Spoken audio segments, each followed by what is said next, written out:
The 19's David Douglas has our top story, an in-depth update. David. Tomorrow, the Senate will vote for the second time on the legislation to reconcile the Assembly version of the bill. If it passes, Governor Doyle says he'll sign it, but a few holdouts remain, saying there's a law in the books that already covers texting while driving.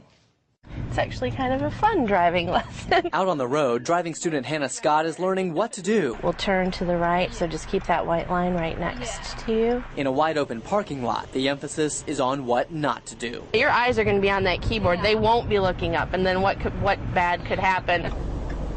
Let's be clear, it's not part of a normal Four Lakes driving school lesson, but with permission. I was texting my friends just about hanging out. We asked instructor Brenda Whalen to keep her foot on the passenger side brake, while Hannah tried to keep her eyes on the road. There's no way I could do it. I could barely stay centered here, so I definitely couldn't stay in my lanes on the road. While she was in a safe place, her instructor knows texting in traffic happens all the time and looks forward to a law to make it stop. I see people weaving all the time, and it's hard to tell, are they making a lane change, or are they, inebriated or stoned, or are they just texting? I have no idea, and I think it's very dangerous. Opponents of the legislation aren't in favor of people driving down the roads typing on their phones, but say they're against doing that, eating, reading the newspaper, or putting on makeup, all things people can do in cars that are already covered by the state's inattentive driving laws. I think that what all this bill is a kind of a feel-good measure to say, oh, look, we're doing something about texting while driving. Legal or not, texting and driving is something Hannah's dad already told her she was not allowed to do. Something she now understands for herself. And I don't want to be responsible for killing someone or dying myself.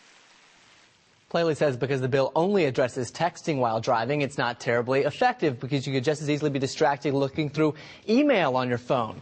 He hopes for a wider awareness campaign about the dangers of texting while driving as a way to get people to stop instead of a new law. News 3's David Douglas reporting tonight. David, thank you very much. And for more on the texting while driving debate, we go to our news center where the 19's Andy Choi is sharing reaction from our Channel 3000 Facebook fans tonight. Andy? Eric, texting while driving is an issue that strikes a chord with our viewers. Anytime we talk about this debate, viewers speak up loud and clearly. They want other drivers to put down the phone and watch where they're going. Mike wants the legislation to pass. He says, I hope it passes.